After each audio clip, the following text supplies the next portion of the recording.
What if the only human on a high-tech alien space station was the only one who could bring back the light using nothing but an old bicycle and raw determination? When the stars go dark and fear takes over, it's not advanced tech that saves the day. It's heart, grit, and one girl who refuses to give up. If you're new here, don't forget to subscribe for more incredible stories and give this video a thumbs up to show your support. Now, let's jump into the story. The day on Station Lemora 4 began like any other in the orbit of Zorinth, the violet-skinned gas giant swirling silently through the black sea of space. The wide halls were filled with the soft hum of air circulation and the clicking of different alien students' footsteps, claws, or gliding appendages. The station had no sunrise, no sunset, only shifts of artificial light to mimic the rhythm of time. Among the many creatures from distant stars, Nira, a human girl of 17, walked calmly through the corridor. She held a lukewarm mug of synth coffee in one hand and a datapad tucked under her other arm. Her boots made a gentle thud against the alloy floor, her pace steady. She was the only human on this part of the station, but that didn't bother her. Being quiet, observant, and adaptable was something she'd always been good at. Nira was on her way to the Energy Dynamics Lab, where a group of students from across the galaxy were scheduled to complete a combined project. It was just another routine day, or it should have been. As she passed one of the curved windows looking out over Zorinth's rings, the lights suddenly flickered. Then they died. In a breath, the world around her went silent. The hum of machines stopped. The gravity anchors under her feet gave out. The corridor lights dimmed to blackness. The entire station, which had run perfectly for over a century, was plunged into weightless, suffocating stillness. At first, no one made a sound. It was as if every life form aboard had stopped breathing. Then came the noise. Panic. A sharp, warbling shriek tore through the darkness, high-pitched and pulsating. Nira recognized it as Rickon, the jelly-bodied aquatic student who relied on rhythmic light patterns to regulate his mood and speech. Without them, he spiraled into distress. His screech triggered others. A heavy clatter came from the left. A student from Draxon 6 collided with a wall, breaking part of the paneling in his panic. Further down the hall, a pair of joined twins buzzed with electronic pulses that bounced like echoes across the walls. Without gravity, many students floated upward, arms flailing, unable to orient themselves. Others clung to walls or each other, their eyes glowing, blinking, or flashing in fearful patterns. Personal devices flickered and failed. Implants gave no signals. The station's internal AI, normally a guiding voice through any crisis, remained eerily silent. Nira, spinning lightly in the air, felt her pulse rise, but not with fear. Earth wasn't known for high-tech living. Back home, blackouts were a normal part of winter storms, heat waves, and overloaded power grids. She'd grown up lighting candles and fixing power strips when no one else could. This she could handle. She reached into the pouch strapped to her hip and pulled out a small but sturdy flashlight. The moment it clicked on, a warm yellow beam pierced the black, cutting a cone of safety through the dark. That tiny light suddenly became the most precious thing in the corridor. Dozens of alien eyes turned toward it. Some blinked. Others focused like moths drawn to a flame. Nira floated carefully forward, letting the beam guide her. Ahead of her, near a bulkhead, she spotted Color. He was one of the quieter students, his skin translucent and reactive to emotions.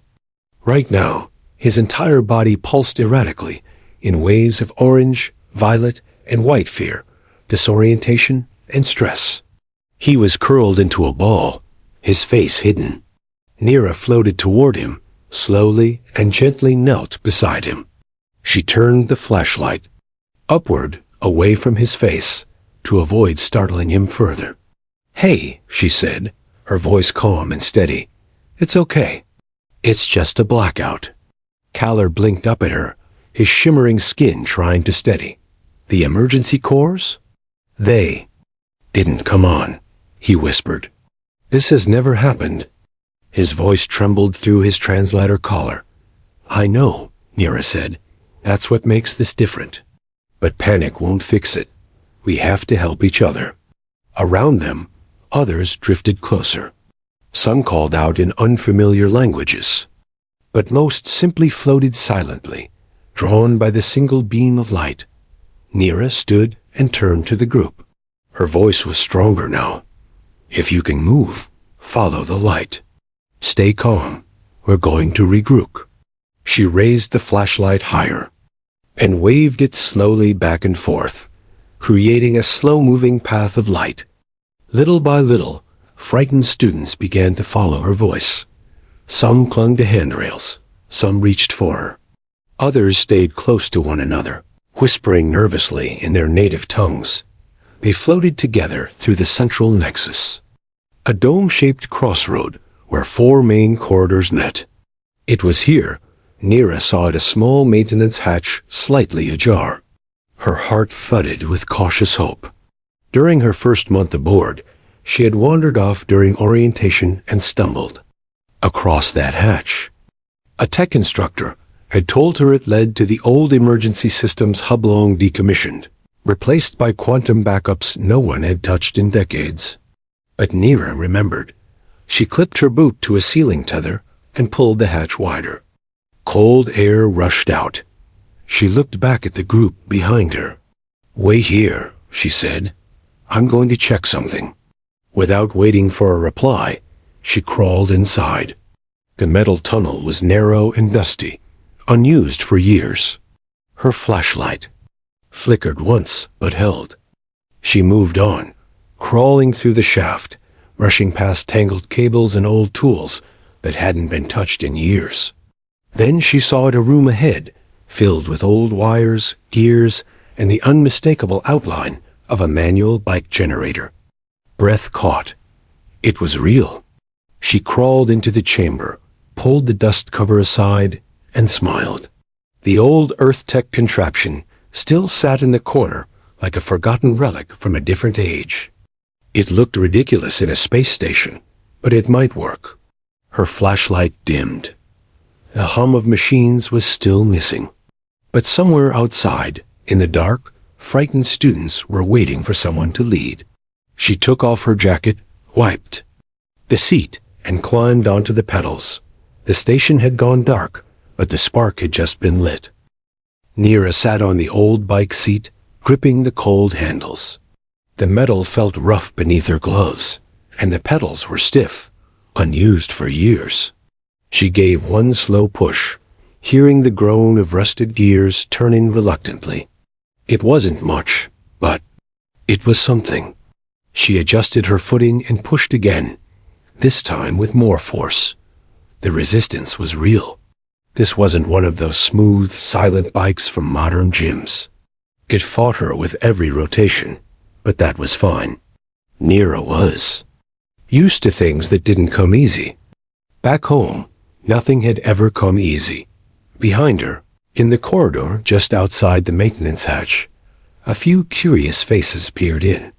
One of them was Collar, still flickering faintly in color, his emotions dancing across his skin like waves in water. He watched in quiet awe as Nira leaned forward and began pedaling harder. Each turn of the crank sent a soft whine through the chamber, the old generator waking slowly from its long sleep. The belt on the back wheel twitched, then spun, and finally began turning with a steady rhythm. A small green light blinked to life on the side panel. Nira didn't smile. She just kept going, feeling the weight in her legs build, the burn in. Her thighs rising like fire. The first light to return wasn't above her. It was far down the corridor. One flickering emergency panel that glowed dim red and then blinked steady. A low cheer came from the students nearby. It wasn't loud, more like a breath of relief, but it was enough. More heads turned. More bodies drifted toward the sound and the light. Nira didn't stop. Her breaths came harder now, her back slick with sweat, but the old generator was humming with life. Each spin of the wheel sent energy trickling into the base's dead arteries. Another light came on, then another. One student's comm badge chirped softly, and a translator blinked green again. The corridor pulsed with new color. Even the air felt different, a faint whisper of restored ventilation brushing against their faces like a breeze from a forgotten world. Kaller drifted closer to the hatch, watching with wide eyes. "You're generating power?" he asked quietly, still not quite believing it. "Yeah," Nira answered between breaths. "It's not fancy, but it works." She didn't bother explaining how. The aliens wouldn't understand Earth's odd relationship with chaos. How kids on her planet learned to fix things with tape, wire, and a stubborn will. How she'd once powered an old radio during a thunderstorm using parts from a broken fan and a lawnmower. This was just another storm. A bigger one, sure. But the principle was the same. When the systems fail, you become the system. By now, dozens of students had gathered in the newly lit space. They hovered in silence, eyes fixed on the glowing panels and on the girl who pedaled through the dark like she was born for it. Grok, the armored student from the Draxan homeworld, crouched near the wall with several younger students tucked behind him. Despite his intimidating size, he hadn't moved except to shield them. Now, he slowly rose to his feet and stepped forward. His heavy voice echoed through the corridor. "You made the lights come back." "I just turned on the backup," Nira replied, her legs still moving, breath now shallow and labored. Grok gave her a long look. "You brought back order." Somewhere near the top of the corridor, another light blinked. Then a control panel flickered to life with a soft chime. That meant partial access to air filtration, maybe even localized comms. Nira felt her heart lift. This wasn't a complete solution, but it was a beginning. Around her, the panic had melted away. Students who moments ago floated aimlessly or curled into frightened shapes were now standing, talking, checking systems, even smiling. A few of the smaller ones floated up close to her, wide-eyed. "How long will the light stay?" one asked. "As long as I keep pedaling," Nira said with a short laugh. That answer seemed to both confuse and amaze them. To most of these students, energy came from cores and circuits, from invisible grids that never failed until today. They'd never imagined power coming from something as basic as muscle and motion. The image of it, a girl from Earth powering a base of elite alien students with her legs, felt almost impossible. Yet there it was, happening in front of their eyes. Kaller moved beside her now, close enough that the light from the control panel shimmered on his skin. "No one else would have thought of this," he said softly.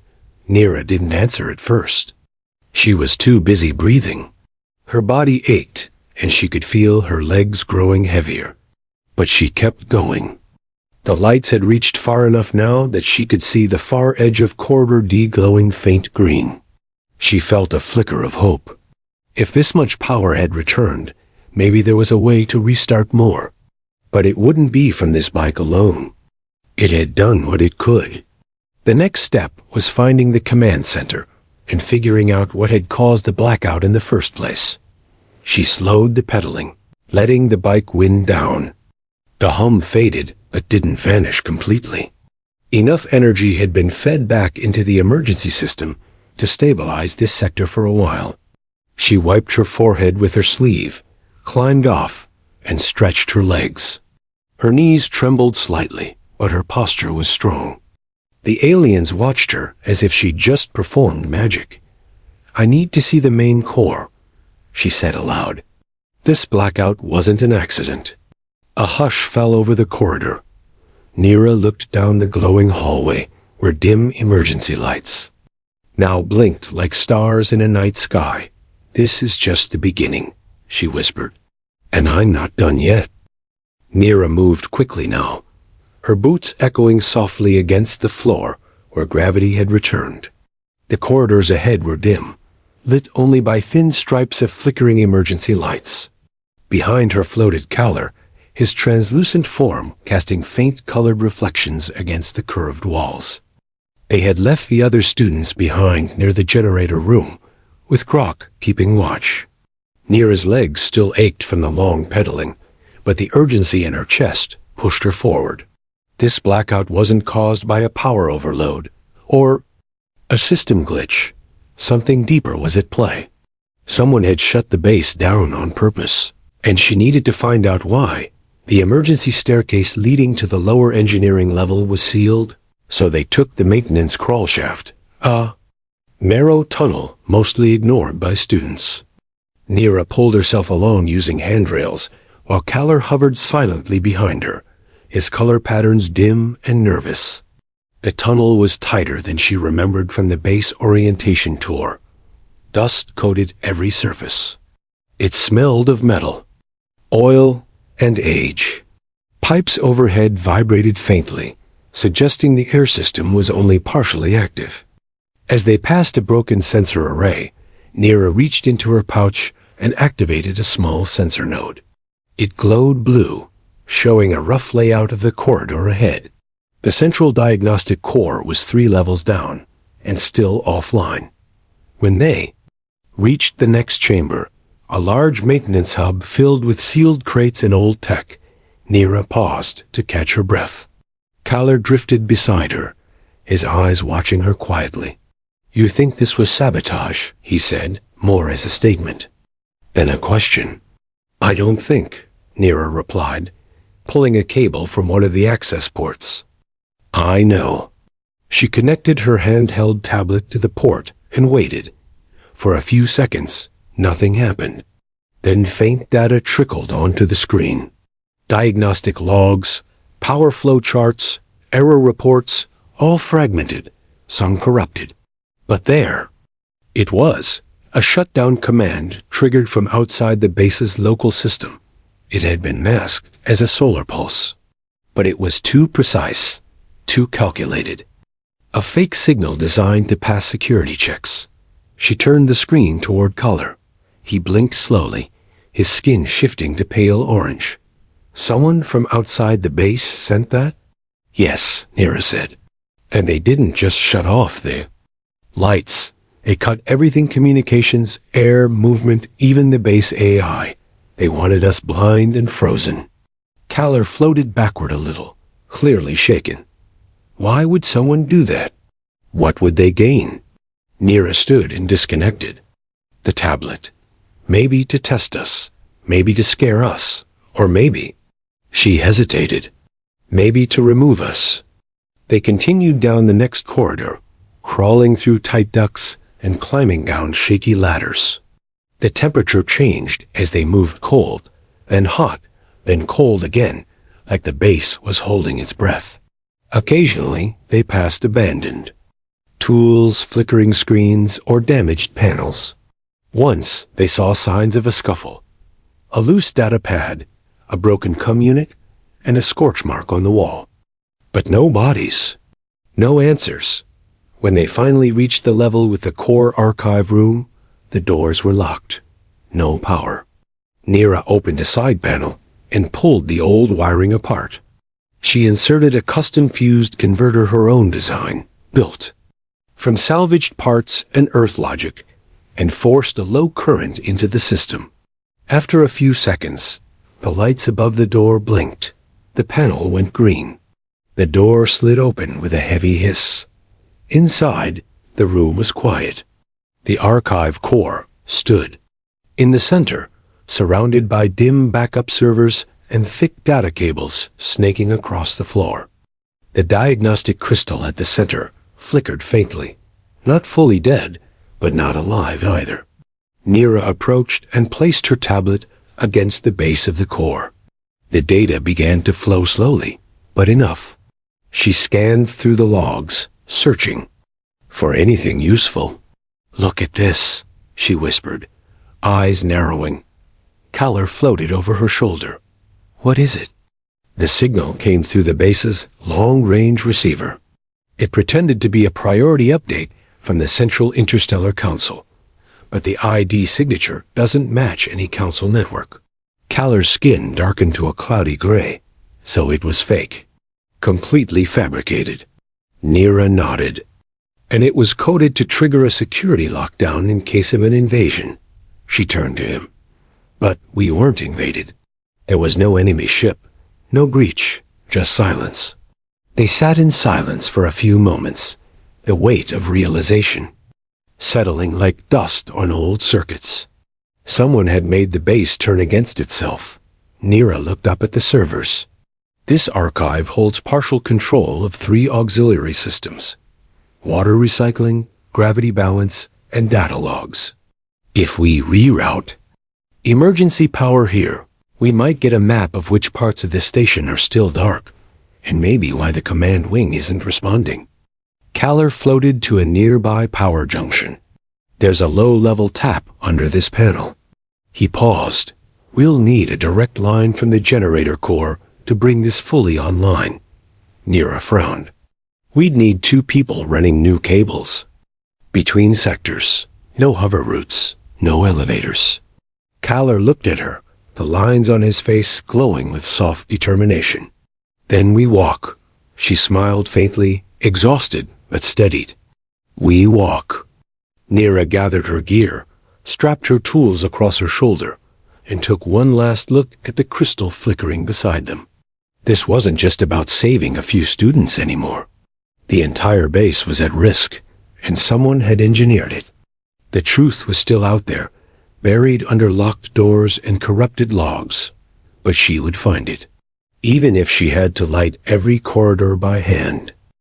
Nira and Kaller reached the final service ladder just below Deck 0, their breaths shallow in the stale air.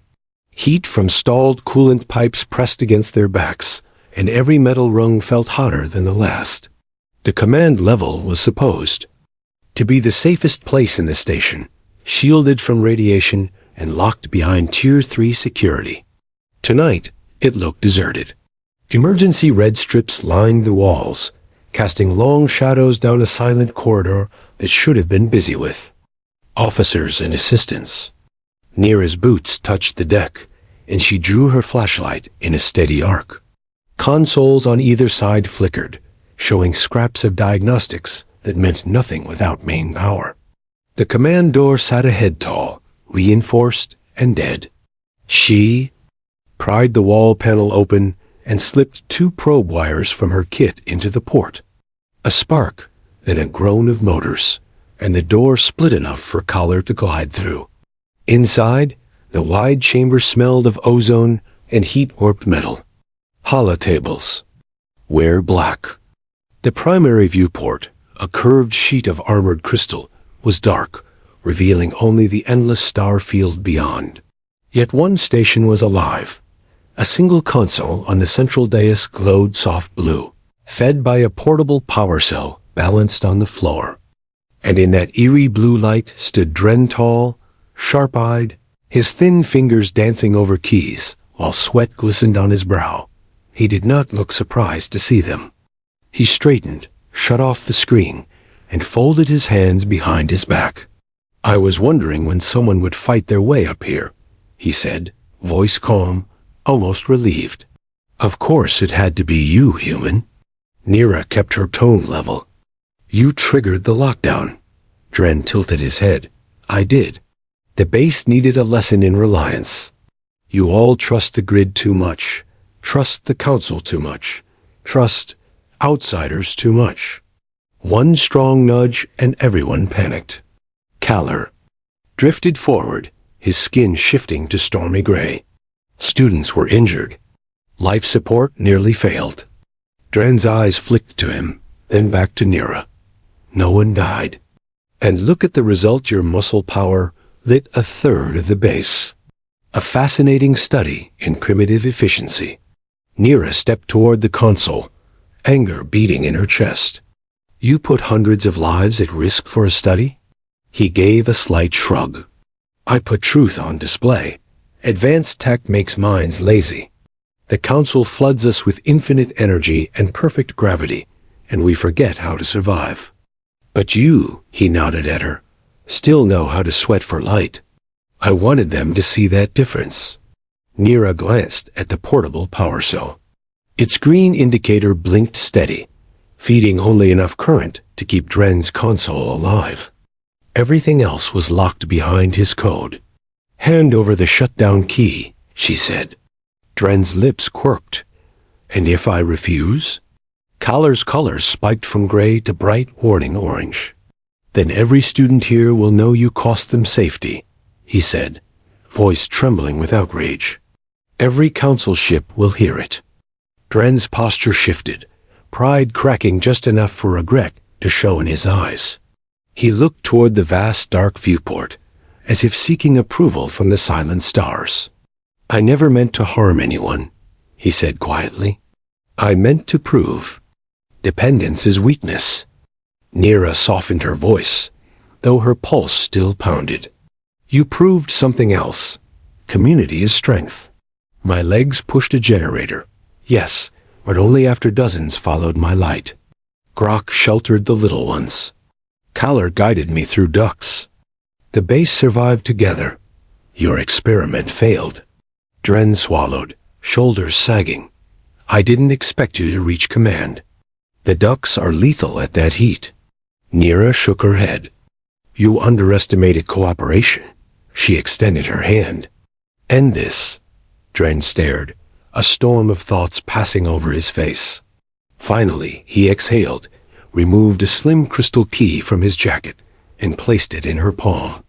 The override requires biometric confirmation and manual reset, he said. Slot it into the core nexus.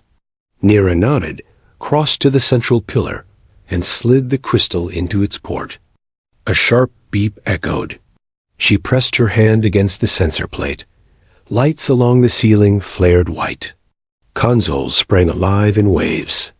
The faint whir of gravity stabilizers deepened into a full-powered hum.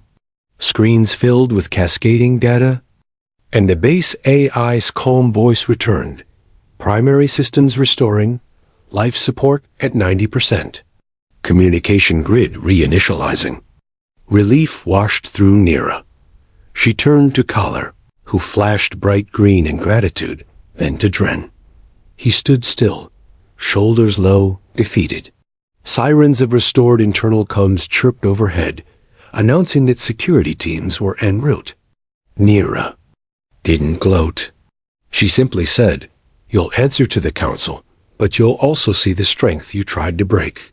Minutes later, Grok's deep voice came over the speaker, cheering that lights had returned to the lower decks. Students all over Limora 4 were shouting in joy. The darkness was gone, replaced by renewed energy, and a story destined to travel far beyond Zorant's orbit. Nira stepped to the viewport and watched the storm bands of the gas giant swirl beneath the station. Kaller floated beside her. You saved us, he said. She shook her head. We saved us. He offered a small glowing shard of crystal Zoranthian gratitude stone, rare and radiant. Nira accepted it, the gem warm in her exhausted hand. Security. Doors hissed open behind them, officers rushing in. Dren lifted his wrists without being asked, surrendering quietly. As guards led him away, he paused, meeting Nira's gaze one last time. Regret shimmered in his eyes, but so did a strange respect. Then he was gone. The command crew streamed to their posts, restoring full control. Over the intercom, the head administrator's voice thanked the human cadet and her brave companions for their resilience. Nira felt heat rise in her cheeks, but said nothing. She just stared out at the endless night, crystal in her fist, and allowed herself one deep breath. The blackout had tried to teach a lesson about weakness. Instead, it revealed a brighter truth that one spark shared could light an entire world.